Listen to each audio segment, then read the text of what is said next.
moving into the last minute of the game. It's really been on edge. End-to-end stuff all night. 3 goals apiece. Great excitement. Come on, liven it up. Go nipple clamps. Oof, what a pass from Hogg. Twist clamps. Chelsea defence. Oh, that's dangerous from Terry. Skips past Terry. And squeeze balls.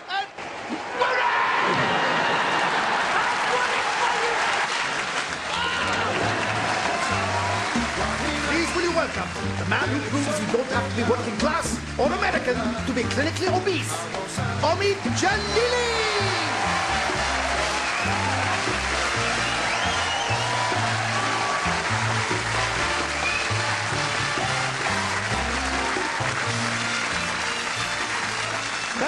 Thank you. Well, it's great to be here, ladies and gentlemen. You know, I have to say that celebrity has not affected my life one bit. I live alone with my wife and 3 children. And I find it very hard that they have a terrible habit. It's a very British habit of whenever people socialise in the house, the TV is always on. I don't know if you do this. People are having a chat. Can you turn the TV off? No, keep the TV on. We need some atmosphere in the background. You know, and after a while we say, can you turn it down? And then we carry on talking. Do you think in Victorian times they had a vaudeville act in the corner going, my old man said, follow the van, so don't dilly-dally on the way. Could you turn it down, please? Oh, Dad, I was watching that. Go upstairs and watch the Houdini act in your room. But he died last week. But the thing is, ladies and gentlemen, we have to realise whether we live in Britain or Iran, where I'm from, terrorism is still a terrible threat in society right now. Nobody is exempt. It could happen at any time. It's randomly going to hit anywhere, anytime, any place. A lot of people ask me, what do the terrorists want? And I don't fully know, but I do know they want Britain to become an Islamic fundamentalist state. They want men to have 4 wives. They want no more alcohol. There's no more bacon sandwiches. I was with you with the first 2, fat boy, but bacon sandwiches, screw that. And how exactly is that going to work in Britain? I say, darling, I've got some good news and bad news. Well, what's the bad news? Well, the bad news is we've adopted a fundamentalist Islamic way of living. Well, what's the good news? Well, with the other 3 wives, you've got a lot more help around the house. I don't know what they want. I've never been to an Al-Qaeda Christmas party. I don't know. Oh, I've seen the invites. No music, no dancing, but we promise the fastest game of pass the parcel you've ever seen. You know? Now, by the way, if I talk about suicide bombing, it's not to denigrate anything. It's basically to make fun of the terrorists. You make fun of the terrorists, make fun of the suicide bombers, then you remove the fear from society, and thus they don't win. I have a suggestion. I don't think we should call them terrorists. The word terrorist is a very empowering word. We put this out in the media, and they feel very powerful. I'm a terrorist. I'm scared. You see? Don't call them terrorists. Call them something else so we can win. And I suggest instead of terrorists, we should call them Nancy boys. If you call them Nancy boys, boys from Leeds would think twice about coming down to London and getting involved in a Nancy boy attack. Blow myself up? You are? I thought we was going to see Billy Elliot. What's going on? Osama bin Laden, international Nancy boy. Today released a new video. All by myself. Don't wanna be... Wachowski, get your ass in here. Wachowski, how long have you been on my homicide unit? About a year, sir. In all that time, I've not received a single complaint about excessive force, drinking on the job. You'd be nothing but courteous to me and the bosses upstairs. I try my best to be a good cop, sir. It's not good enough, Wachowski. You're making everybody nervous. Nobody trusts you. You need to have a quirk. What? Look at Glazebrook. He says he hears the voices of the victims in his head. Oh, I see.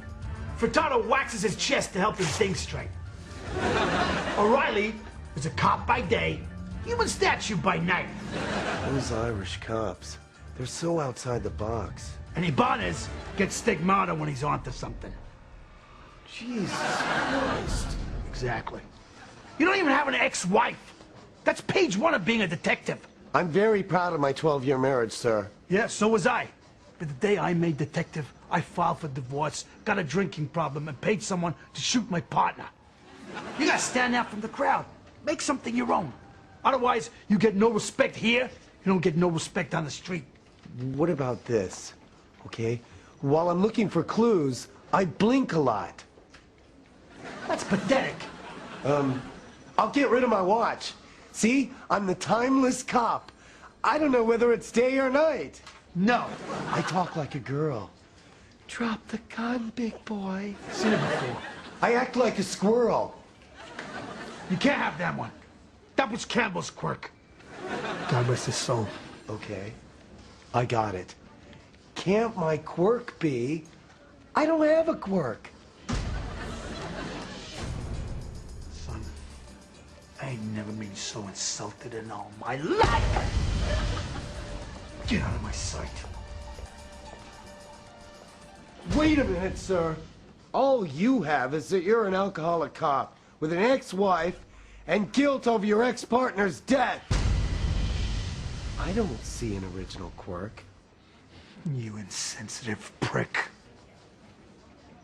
Watch this.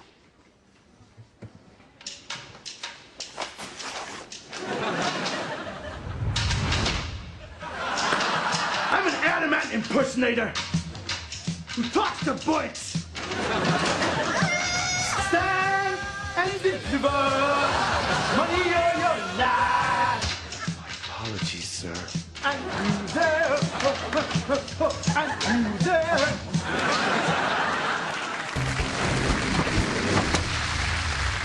Previously on Darts Players' Wives. I know most of you don't have the luxury of sitting in a bath all day. I do. That's because I'm a darts player's wife. See, I'm not like normal people.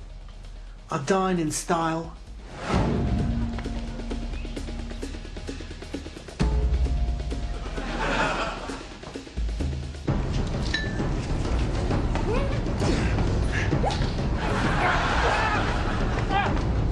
My parties are legendary.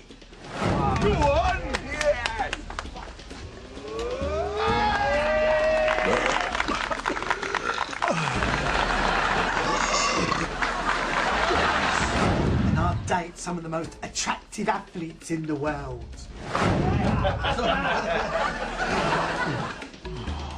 Hello, boys.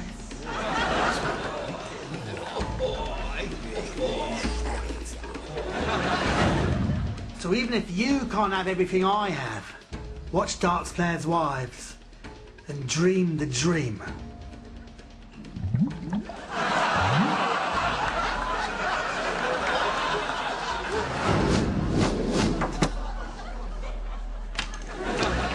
You. I heard you were looking for me. Yes, 007, come in. Why are you dressed like that? Like what? Like you're 15. Oh, this? Yeah, well, life's good, 007. I have a new woman in my life. Yes. Last night, we had jam and toast in bed, without a plate. See who's laughing now, eh? I see. Your wife's left you. Marriage problems, yes. You understand, don't you? Well, no, you don't. You were married for only an hour before your wife was shot in the head. Still, blessing in disguise, that's what I say. Keep sowing your seed, man. Yeah, I'll bear that in mind, Q. Now, I understand you've been moaning about the pen I gave you on the last mission. Well, yes. It was just a pen. Well, not just any pen. Okay.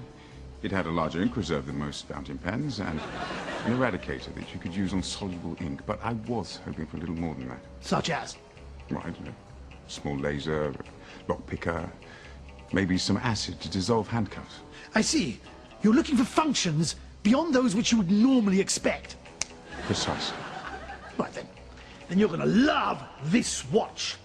State-of-the-art quartz mechanism. Water resistant to up to 50 meters. I'm hoping to work out how to install the day and date functions so you don't have to fumble about with the diary. Q, you are aware that these are all standard functions on modern watches. I haven't finished 007.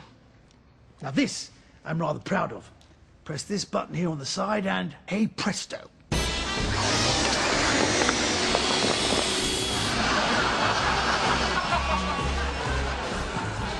See? It's a perfect decoy in a low-lit bar or a moonlit field. It's a blow-up doll. Hugh, if you can make miniature canisters into a watch, why not fit them with a parachute or a rubber dinghy? 007, do I tell you how to do your job? Okay. No, you can't have this one. No. Remember I told you about that woman and the toast and jam? Meet Molly.